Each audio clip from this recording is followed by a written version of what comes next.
What is going on, ladies and gentlemen? Welcome back to the Frame Podcast. It's good to have you back. Thank you so much for watching. If you like, subscribe already, that would be fantastic. Anyway, we've got Ellis and Dewan with us. Hopefully, Fem will be joining relatively soon, so to make sure to stick around for that. Ellis, how are you doing, man? It's been a while since we saw you. Yes, I'm fine, thank you. Everything's well. Hi, people. I'm Ellis. It's not a uh, e-dating, man. Come on, you can be a bit more relaxed and chill. I don't know, because oh well, I'm good. I'm fantastic. We've been chatting before this. That's why I'm actually feeling funny inside. That's why. But over to you, Dwan. Nice fresh fade, nice haircut now, all good. Beard is looking nice and trimmed off. It'll be back in a week, but I know, but it's looking good, man. Looking good. Got my beard out of the way, haircut, things like that. So, life is progressing, and hopefully it still does. And, we get out of this full lockdown quite soon, in about a month. And then we got, vaccines increasing. Things are going positive, isn't it? Yeah, things are good. Speaking of progressing, I hear that I think I think we're all into cryptocurrency now, and it's been a whirlwind of a time. I know literally last week when we were speaking, it was like, okay, we're getting into it. Now it just seems like it's taken on a different form. So, Juan, what's your experience been like so far? Because obviously I'm still relatively new to this. I'm still like finding my feet, still got training wheels on. But and still, what's this? But how have you found it so far? Because you've done quite a bit in a few, not quite a bit, but you've learned quite a lot in a few days. You were saying. Yeah. So I like yourself, I just started yesterday. Creating an account, setting it up, and getting into it and start investing. And I was very, from the first time I've heard about Bitcoin and cryptocurrency, I've always been a bit weary about it and thinking, it's one of those other, stock exchange things, or probably scammy and all that. But when you look more into it, I mean, like we said earlier as well, there are going to be scams. The thing about it is that it's not legislated. It's not organization controlling it specific and things like that, like the government or anything like that. So when you go to a bank, right, and you want to create an account, you got to go through these security checks and things like that. With this, is not really like that. Another thing is, if the bank, if the government sort of limits everyone, all the banks from withdrawing a specific amount, it will include you, and you find it difficult. But here, it's a bit more, freeway, if you want to say. And I do like it. And I started investing, and I looked at the cryptocurrencies, and it does need you to be patient with it. It does need you to be 100%. doing a lot more research. You're not just looking and looking at trades and things like that. You're doing a lot more. But at the end of the day, it's more easier than what I'm used to in terms of the forex exchange and things like that. It's completely different, a different mindset. And yeah, I mean, if you're young, and you see a dip in the market for cryptocurrency, and there's a welcoming moment for you, then I would advise people to start looking at it and chip in. Because I know, Ellis, you've wanted to say for a while, you wanted to join in last time we were talking about it, but it just didn't quite align at that time. But what are your thoughts as well? Because I know you've got a lot to say on this topic. Oh my God, there's a lot, like where do you start? But then this is 2021, right? And in this time that we're actually in the middle of what I think is a bull market, so I guess everyone's winning. Could you define a bull market for people as well? Because again, there's multiple things as well, as you could say. Okay, like terms. Well, bull markets is when the market is, moving or progressing to the upside. Mm-hmm. And the bear market is when, prices are tanking, basically. Mm-hmm. So your bulls is your greens and your bears are your reds, So it's a bull market at the moment. You get on social media, everyone's talking about crypto and, Only when it does well. That's one thing as well. Everybody loves to celebrate the positives. When negatives, everybody's really quiet. And again, so you've got to do your own thing. And I think one thing I want to say, yeah, don't follow the sheep, Yeah, because you'll get eaten by the wolf essentially. You have to go and do yeah, your own thing, believe in it, and look at the coins and look at the history as well. You'll see that majority of, I say 80%, if not more, of the great coins all are up an astronomical amount of percentage. yeah. But then, like, I was saying, this type of message goes out to the people taking part in the market now, which is mostly these new traders that have come in, which is a good thing, because lots of money has come into the crypto markets. Institutions now are buying in, so it's a massive departure from the past when there were still questions about the viability of it, and then, all sorts of questions about energy consumption and, like the one said, the scamminess of it and things like that, but I think in 2021 it's different, because back in, the last major bull market we had was, 4 years ago. So the whole of 2017, but then in 2016, it actually started like at around like October, November, there were signs, but it came into full force in 2017. This year is looking quite similar to what happened in 2017. Of course, usually at the start of the year, you have those quick rises, and then, that's where you get the whole media awareness that we've got in the past few months. And then maybe at some point there's a massive pullback, prices tank, the rumors start, circulating again about how crypto has crashed, and, all the FUD, the fear, uncertainty, and doubt about the scams and so on, different things about governments banning it, and mining power getting so high and all sorts of things like that, But if you ask me, I don't think it's over. Like I was saying to someone, I said, no, this bull market isn't over.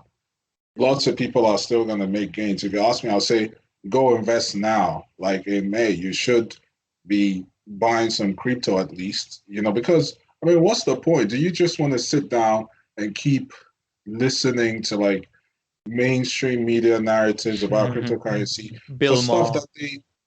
that for stuff that I think they barely understand? I mean, I watch financial segments on TV, channels, and I cringe. I'm like, what are these guys saying? You see older, mostly older men, talking about it and not just having a full picture. And, to think that these guys are, the people, like the main people who, the general public listen to, you'd imagine, how much disinformation goes around in other spheres of like life, and not just crypto, like in politics and in other fields, So for me, I'll just say, like, at least just, get a foot into it and test the waters and give it a try. You can't be a young person now and still be asking about, whether crypto works or not. You need to give it a try, have a first-hand Or experience. ask for your parents for extra cash. And that too, right? Well, it depends on how, yeah. But again, it's just accept responsibility, look into it, and see what you do. We can't guarantee anything. We can't promise anything. But you got to DOYR. Do your own research. See what you think. If it's not for you, then it's not for everybody, I think. Dewan. But the people that want to give it a go, I'd say put a little bit in and see, because your experience obviously very recent as well. Yeah, I like I said, I just started yesterday, and I'm learning as I'm investing as well. And yeah, I mean, the thing about it, it's your ideas, your thoughts that actually determines how successful you are or how or failure you are. You either invest in the correct time or you invest at the wrong time. Whereas, what you have to do is when you're investing is look at the cryptocurrency and find out which one is dipping? Is it a good time to start investing, or is it, for example, if it's on a rise and there's a lot of news about it, and there's a lot of hype towards it, maybe if you chip in, you won't make that much because those people already in it have already made the profits, and that's what the increase margin will be successful too, instead of those who are newbies who start investing into that specific cryptocurrency in its peak time. So when you start investing, it's as with every other market and stocks and bonds and anything like that, there is a risk to it, but that risk is all dependent on you. No one's forcing you. You've got your choice. All you need to do is just chip in and then start growing your income from there. Yeah, and that's the thing. We just want, at the end of the day, that's one of my kind of things since I've started about since last year. I want to get communities and bring people up. We've been screwed over so many times, and I think we'll talk about GameStop in just a bit after this. But one of my morals is to try and help people, grab them and go, right, this is what we're doing. Let's do it together. Let's build things. And with the internet now, it's easier than ever because there's, like anything, there's the internet in general is a neutral. There's people going to tear you down, people going to build you up. But you've got to find people that work for you, like we're doing here. Grab each other and then try and go, look, let's do this and let's improve together. And that feeling is a great feeling, and it's coming in multiple forms. Yeah, I mean, I was going to ask you, so far, you guys, you claim to have just started. Mm-hmm. So which coins, which tokens, which crypto project have you found interesting, and why? Do you want to go, or? Yeah, so I mean, there's quite a few. Obviously, the Bitcoin is the popular one because it's one of the first ones that started in the cryptocurrency market, and it's got the most growth. And there's an ideology behind it. When as you mentioned, Ellis, in terms of the similarity to 2017's boom, that there is an expectation that Bitcoin cryptocurrency might I'm not trying to push people's luck here, that it might get to with a lot of professionals who predicted as well, and when you look at the charts, you can sort of get that information and rely on it, and in terms of liability, that it may gain up to 100,000 in terms of its worth at the end of this year. And that's a huge boom. And then when I looked at other currencies, Ethereum, you look at the VET, there's quite a Dodge who's increased. Some of them I've looked at and started investing in and already making that growth. It's very small growth because I just started with a very small margin that I've invested in, and now it's already growing. But I have, as I mentioned, those currencies, it's really interesting. A lot of interesting projects. I've looked at the owners behind them, what they say, what they're doing to affect the market, and it does need some parts of research if you have time, but it's a good thing.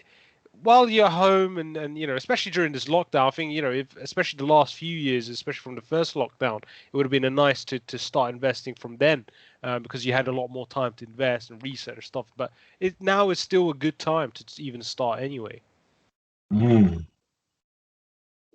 any coins of interest? Because I mean, if I had to ask myself such a question, then I would just go on and on because there's tons of them out there. Yeah, there really is. There really is. I'm still not sure, but again, it's from what I've heard as well, things to look at, market cap, things like that as well.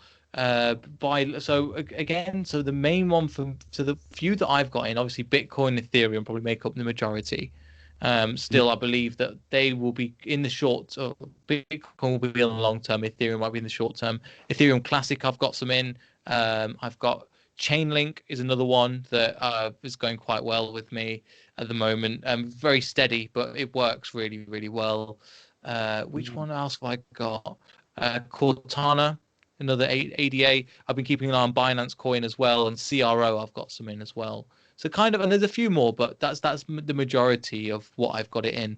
Understanding again the backgrounds of why it's here and what it plans to do is important. Reading the white papers and the whole point of the methods and things, and sticking to that is really useful. I'm not delving too much into the smaller ones, but some of the smaller ones I've put like 1,000 in, and I've got maybe £20 worth.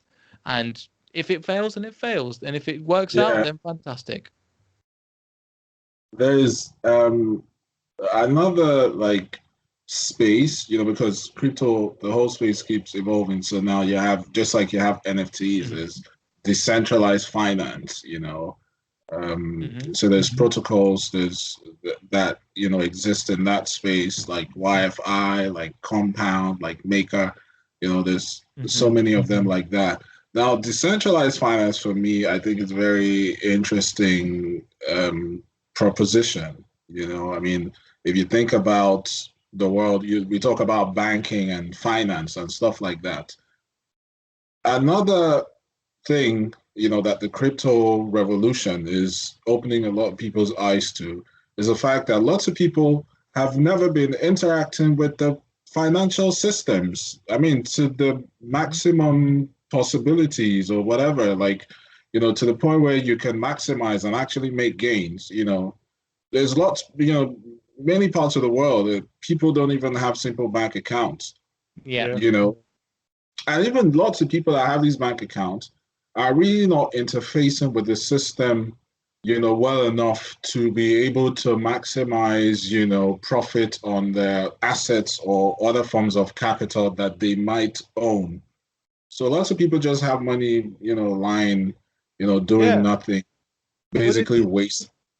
Yeah. Yeah. Sorry. Or they do, or they don't even open up a savings account where there's, that tax income where the bank sort of has, obviously the margin is a bit small, but to add that a bit extra to your savings account, they don't even have that. It's just whatever comes in is flat. It's flat. But if you think about it, though, it's not really their fault, because some of these things are not easily accessible. It takes having, some form of knowledge. We only really got into it recently. We've known about it for a while, but I don't blame myself for not knowing about it. You don't blame other people. I mean, if you guys just got into it recently, so imagine the lots of people out there in the world that still don't even have an idea. If it took you guys until now, and there's still lots of other people out here in the West too who still see such things on, they remain in questioning mode forever. They keep asking, oh, is it real? Is it not?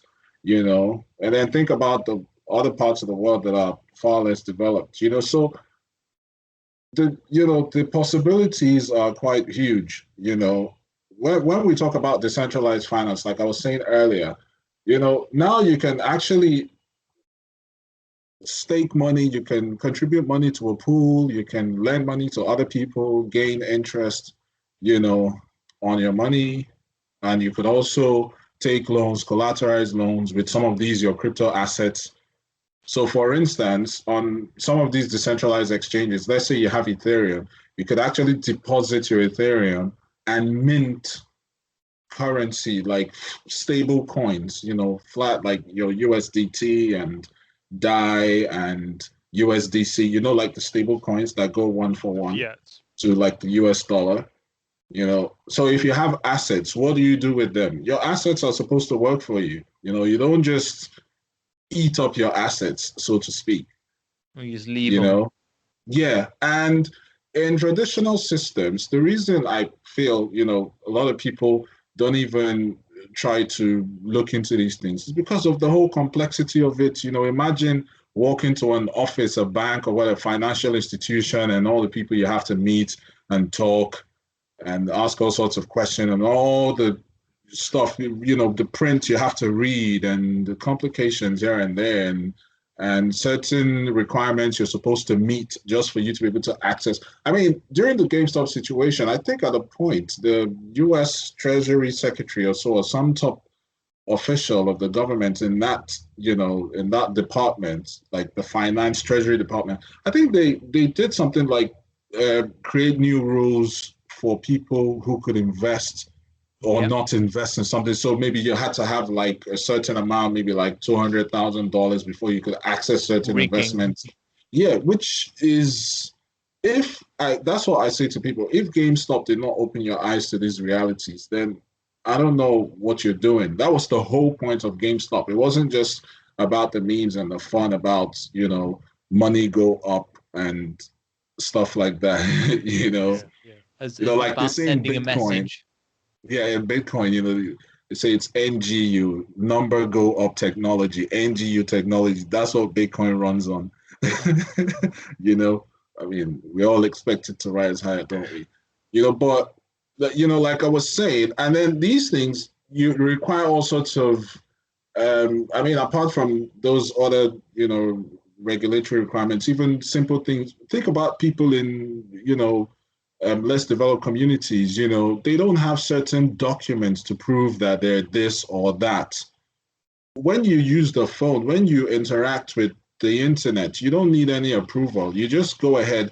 These softwares handle all of these processes that would have required story buildings and offices and papers and bureaucracy just to get done. You could actually, the systems work. You sit down on your computer, you have your assets, you deposit, and then just follow it as it comes. And, so say for instance, if you could get loans, using decentralized finance, that means you could actually get your money to actually work for you. You still have that asset, you know, while you can then use these loans to do other things. Of course, you're going to pay back, but of course, for you to take a loan, you want to use it for something useful. So it's huge. It's really huge for me. I don't. Some people will still say things like, "Oh, decentralized finance is a scam."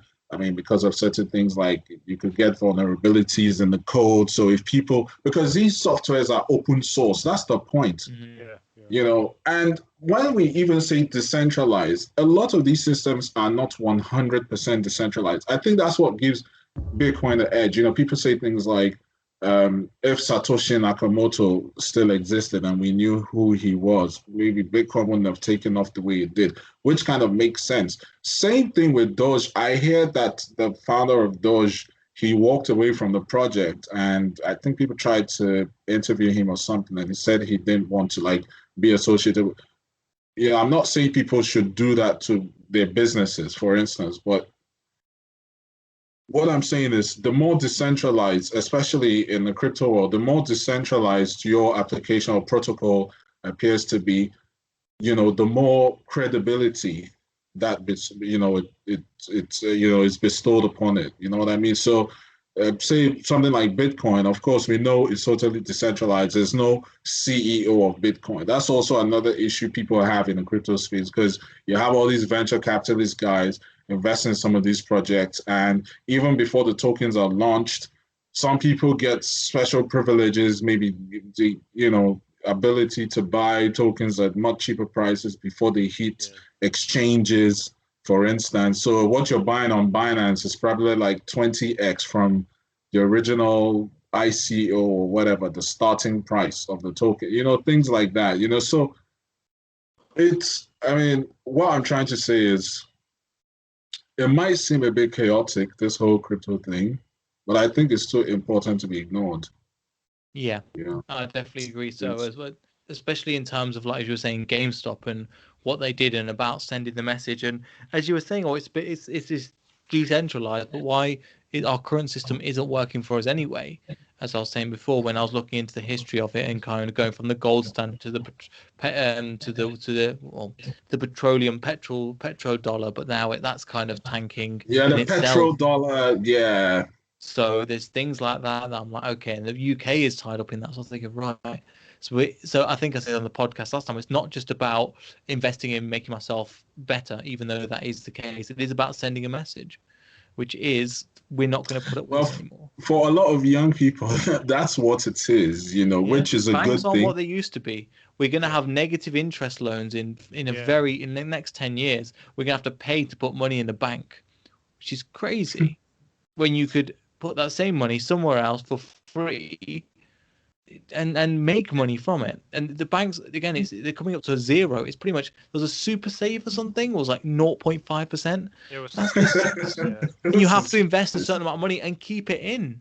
Yeah, like you're saying. absolute rubbish. It's that's why to a lot of people, it's still a hard sell. Oh, how are you gonna, just change the whole system, blah blah blah. That's why I say, imagine a system where this whole thing actually kicks in for real, and people begin to use it like mainstream. I think it will whittle the powers of lots of authority figures or institutions, and in some cases, even governments. I mean, in countries in Africa, you have people saying that, for instance, Bitcoin has made their currency worthless, which is actually wrong because Bitcoin does not make your currency worthless. If your currency is crap, it is crap. It's going to fall heavily and it is against becoming more and more crap. And I think from what I was reading as well, it's becoming more and more crap because the governments are printing more and more money. So the actual worth of a dollar or the pound or anything is becoming less and less relevant. So if you imagine think, the I don't impact. understand it. Imagine the impact in developing countries. People are, I mean, at the moment, people complain about the government here in the West printing money and how that's a problem, and the incoming inflation in the years to come, and so on. So imagine that governments in third world countries do the same thing. Imagine how bad that must be for the citizen. Despite the fact that the country is poor already, you have these leaders still printing more money. And that's the thing. That brings me to the thing about the whole. Of course, the world is very interconnected, and given what happened with COVID, now we talk about remote working and stuff. I've always envisioned a world where we talk about like racism, right, and the whole inequality. That it's an ideal a lot of us want, to see that people are treated equally or given their dues, for their output or for their work and so on. You know, for instance, people, talents in countries in Africa, like poorer countries in somewhere like Africa, they can't reach out to the world. You know, normally they wouldn't be able to access certain people or access certain, but it's a good thing now we have the internet. But then how do you exchange value on the internet? For years, I think we've struggled with the idea of exchanging value. So I provide a service and I get payment, so people, if you live in Africa, for instance, you could earn first world salaries, I mean, think about the possibility. We're talking about wealth and distribution. The standard of living is poor, but also the cost of living is poor, but the standard of living is not high. But it's a good thing. It's a good thing that that's what I'm saying. It's a good thing. No, I'm just saying that it's a good thing you're not going to be condemned because of your third world status when you could actually give first world output, but then because you live in some, city or town, whatever village in Africa, then you're not going to earn. It doesn't make sense. I feel like value should be situated. It should be picked out wherever it is. It should be, if you seek it, then you should be able to just find it where it is. You shouldn't say, well, because it's Africa, so there's barriers and so on. No, you can do that. You can get paid. It's opening up that world of the digital nomad, so to speak, but, much more than moving from place to place, just people in far distant places who have, value to offer, but maybe are restricted by the environment, or maybe things like visa issues, not being able, there have been stories of people not being able to get visas to go for competitions, even kids who are going for spelling bees in other countries, things like that. And even on the business level too.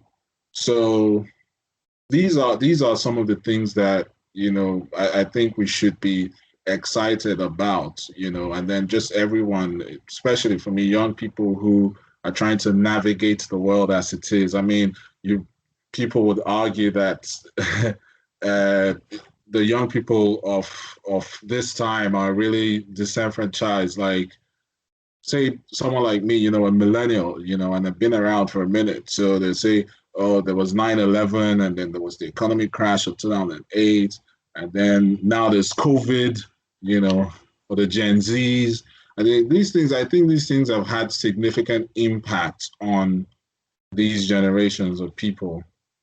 And you could argue that the people before us didn't have some of these hiccups, some of these obstacles, I mean, imagine a child who is 15 or whatever, 16 in the COVID era. What do they know? This is what they know. And then think about younger, So this is the reality. So I don't think we should expect them to buy our models that have been in place for years and years, for decades past. I think 2020 for me, I think marked that shift, or the beginning of like a shift. They call it the Overton window. So that I think the it's kind of the whole thing is shifting gradually, and it's happening right before us, and there's crypto before us. And so what else are you waiting for? Yeah. Do you have anything else to on? Sorry, I'm running out of energy a little bit. Today's been mad. I'm not gonna lie. Yeah, because it's late where you guys are. It's still daytime here. Things are changing. This Western way of legislations and politics is sort of over. Even companies and organizations, they're changing their ways of treating employees and in ways in terms of now, especially the big organization like Google, JP Morgan, all these big organizations, they're changing in terms of now people don't have to always come to the office. We can work from home. Now that's being invested, and now people could even, the fact that you're working from home, you could do 2 jobs now, and you don't even have to get out of your chair.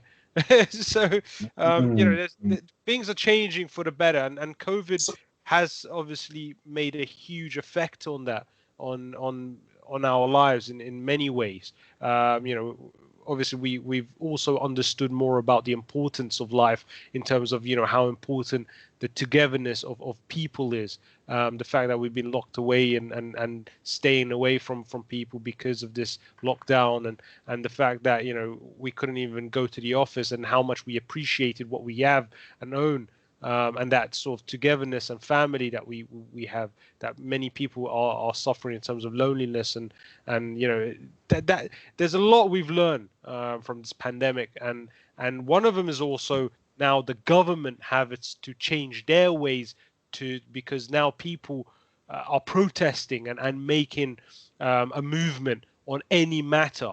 Now people are important. For example, when we had the European Super League, these clubs, the owners, they own these clubs. They could, make big decisions. When they made these decisions, they already signed the papers, etc. But the people, the fans, they pushed them out. They said, no, we don't want that. You stop. I don't care about what you've signed. We don't want that. And, this movement started, and they had no choice. They said, look, the fans are important.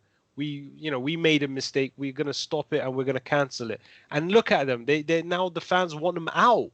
This is the people's movement. The people have now got a say, and now every organization, company, government, anyone, when they make a decision, they have to think twice. Before they were like, nah, people don't care. But now they realize, actually, wow, if we don't make something right and make a decision, something's bad's going to happen the next day. So now, the pandemic has made a huge difference in our lives in many ways. Yeah, and you're saying about the ESR, obviously, I don't think we touched on it that much last week, but again, just the word oligarchy was never been so strong. It's like it's not exactly feudalism, but it's the closest thing to it in terms of a few people, in this case, 6 men. There's an element of techno-feudalism. Yeah. Not sure what that is, but yeah, that kind of I forgot the word now, but that thing was never been more clear in that I was like, right, they don't care about anything else. It's just about what they want to do, and it was an absolute farce. And I support everybody to just rally around, and especially Man United fans. The rest of the fans, I mean, they're a joke in terms of if you really want them out of the club, they're not even doing anything in my perspective, and they're happy with the way it's run. It's like I'm lucky that the club I support has great owners and great ownership, but again, you should be rallying around and say, get out of our club. Yeah, exactly. You don't represent us. You have no idea. That's what's going on. Yeah, that's what's going on. But Man United, it's not happening at other grounds, man. It should be happening all over the shop. I know. Well, remember, it's very difficult for the fans to get into the stadium. What the Man United fans did on what was it, Sunday? That was more of a security flaw at the stadium, and you know, because they had a match that they had to play Man United versus Liverpool on Sunday, and that didn't go ahead because of the situation. But if the fans are back in the stadium, oh wow, you know, you're gonna see a lot of protests once the fans are back in, and they're going to definitely push for those owners to leave or to sell the club forward to a new ownership. And the new ownership they want, the clubs, is the 50 plus 1% ownership of the fans, which is something that's been utilized in Germany, and they want to sort of implement that idea and legislation into the English football clubs. It is what it is. Continuing from this, you know, I was gonna say, you know, back to like Bitcoin and stuff we're saying, just recently, just recently, decentralize it, exactly. Yeah, I mean, we're talking about authority figures and the growing mistrust, you know, with the people and their leaders, right? So, just I think it was days back or so, Warren Buffett's guy, Charlie Munger, you know him. He's the guy who I think he's got like massive investments himself, and he's also like someone who has portfolios for people that he manages, you know. And I think it was asked questions about Bitcoin, and I don't think I think he said stuff like Bitcoin is bad for the civilization. Like that was really bad crazy. For you, because you lose that. That's all it is. He would say things to put people off. That's all he's doing, because it's not going to work in his favor. And also, these people say the words are one thing and the actions are another. 100%. That person that's actually talking, you know, funny enough, you could if you find out what account they have, they probably have already invested in this crypto market already, and they probably got triple what we've got put together. No, it's true. Like in 2017, you had people like there's a guy, his name is Jamie Dimon. He is a guy from I think Goldman Sachs or JP Morgan or one of them. One of these. JP Morgan, yes. Yeah, I think it's JP Morgan, right? And he said stuff like that. He kept bashing Bitcoin for years. And then recently we heard that his organization are investing in Bitcoin like heavily. You know, these are guys, I'm telling you, Charlie Munger said that millennials are going to have a hell of a time trying to get rich as their own generation, you know. Even though he admitted that we are in uncharted territory, given everything that's happened, you know, like in the past year and stuff. But, you know, these are guys who don't know. I mean, you had a Warren Buffett who didn't even invest in Apple at the time, you know, who dismissed it. And, you know, so why would people give, you know, their opinions any significance? I mean, these guys, man. Yeah, you know, I don't want to say they're old and need to go away, but that's what it seems like. You know, that's what it is. Remember, what's also being affected are these companies and organizations, especially the top ones, who wants to sell shares and bonds, and they're not being. Now they're sort of losing out in the market because not a lot of people are investing in them, because obviously the pandemic also affected them negatively, and that's, you know, a lot of loss, a lot of, you know, things have changed, and people are moving their trust. Well, I don't know if full trust, but some part of their trust into the cryptocurrency market, and that's why you've seen that more growing, and you know, there's a lot of beliefs that could be the next big thing, and already is, obviously, as you can see. Yeah, as you can see, but I'm not going to totally dismiss them, because even I know Warren Buffett in the past too has said that, you know, the average person out there isn't a good investor, so they're better off putting their money in index funds, for instance, you know, than individual stocks, you know, like say pick up stocks by yourself, which is actually true, and which for me, you know, reminds me of like most of the newbies, you know, the Dogecoin generation, the Safe Moon generation, you know, like the same thing that they're doing, you know, because I know lots of people are going to get burned at the end of the day. One thing about investment is I think at this point, I feel like certain fundamentals don't change, Yeah. especially when it comes to risk management and all that, but um, with the fast-paced nature of things these days, I think people just throw all that stuff out the window. And right now, it's just a crazy ride out there, So I don't know, but I just know people are gonna get burned, and I'm gonna have a good laugh, when it Mm. happens. I'm just saying before time. So you say, Well, I told. again, it's just the serious stuff to kind of the more jokey stuff, and people that, again, if that's not being taken seriously, I mean, don't. But that's the fun of it. There's a joke about it, and that's what's awesome about Dogecoin. I'm not saying that, oh yeah, sell all your stock in Bitcoin and invest it all in Dogecoin. It's a funny meme, and that was the whole point of it. But people are taking it seriously, people are not taking it seriously, and I like that fact that it's not just about heavy investment, as you were saying, that if there's a little bit of naivety and let's just see what happens here. And then Yeah. a lot of people that invested in it, and then they were like, yeah, oh, it's come good, fantastic. If not, they're Mm, like, yeah. I went in initially, I was like, I have to have some just for the memes. Like, I have to, like, literally, that was before it blew up. I was like, I have to just get something because I've got Doge and it's funny. Regardless if it actually makes any money, I don't care. Do you know what I mean? And that sounds like I'm throwing it away, but at the same time, I'm like, I know it might come good, but if not, then that's fine. There are If not, better yeah, exactly. Yeah. opportunities out there. There are definitely better opportunities, but I'm like, there's something about it that's like, yeah, it's okay. Again, I'm not saying, yeah, go and invest your entire stock into it, but it is fun to have a little bit there, just go, okay, cool. And that's a big middle finger. Imagine to the big Goldman Sachs, HSBC kind of lot, where I'm like, oh no, I'm going to take money out of your accounts and put it into a coin that's named after a Shiba dog. And there's something that's Shiba, really did you see Shiba? lovely. Exactly. It's something so good about that. What are you doing? No. It's okay, cool. Then Elon Musk is playing along. Then I think Mark Yeah, Cuban is playing along. It's great fun. It's so good fun, and I like that aspect of it, and where it feels like a movement as well. Yeah. yeah, having billionaires come down to the level of the people and interact. That's the thing, now everyone, oh well, almost everyone is like an Elon fanboy. But I Mm. like, the fact that he is the kind of billionaire he is.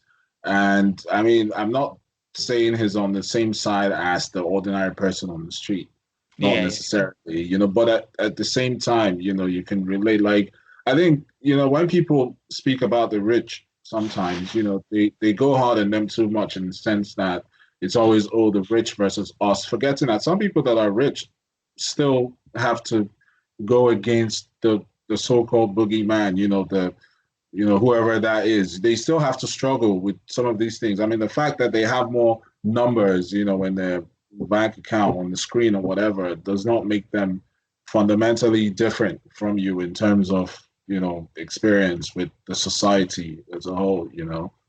So I guess that's that touch, that Elon comes with that makes a lot of people, you know, feel like they can relate to him. Young people want to be like him, which is a good thing. It's also part of this whole awakening. The whole Bitcoin thing. Like the current economic models. The modern monetary theory, like they Hmm. call it. That runs the world as it is. It seems to be everything that Bitcoin is not. So there's no way people are not gonna look at it with a lot of suspicion because what you're talking about is basically almost changing the entire economic system. You know, Yeah. you have people with DeFi. their own ideas. Yeah, people with their own ideas about, oh, what if Bitcoin becomes a reserve currency? Just I'm not But saying it's it will be, Yeah, but what's but good about it is that, in my opinion, is that it's not even left versus right anymore. It's just even people on both sides are uniting and saying what they're doing is wrong. It needs to go away, and which people is are what finding it has that's what's supposed to be. Look, beautiful. when Yeah, when I moved to North America, I was amazed. There's so much politicking here, like it's insane. Like for basic things you have to introduce politics to it's either left or exactly. right. And on both sides, people on both sides, they miss out on the main point. There's certain things you The don't have system's to. been designed like that as well, Yeah. Ellis, But the thing purposely. is, I feel regardless of how people feel bad about it. They have been enablers of it, because if you don't know, what your issues are, then you might be unwittingly encouraging it.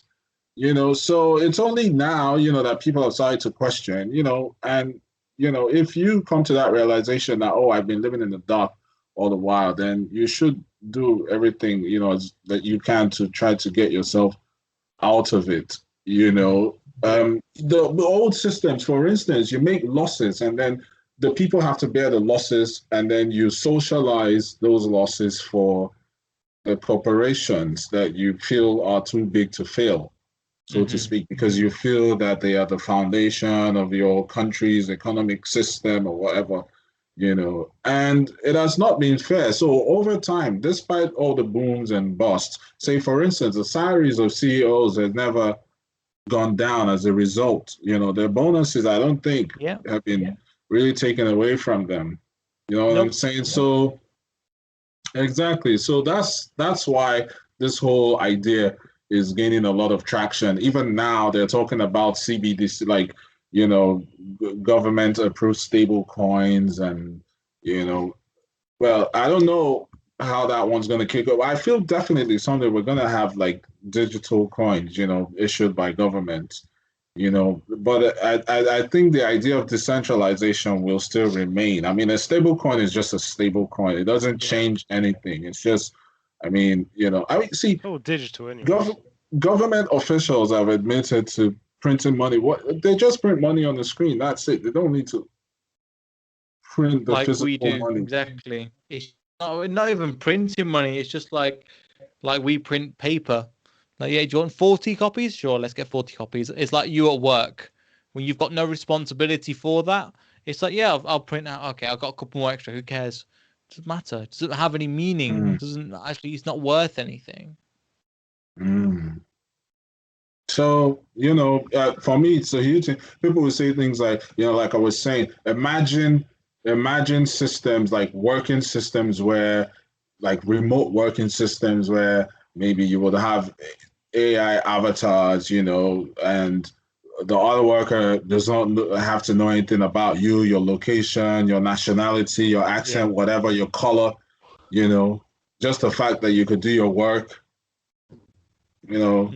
a pseudonymous economy, you know what I mean? And okay, imagine the idea of startup states. So you're having states as a result of ideas. So the idea of a state or a community will be based on ideology and beliefs, and then imagine building economic and political systems off of that.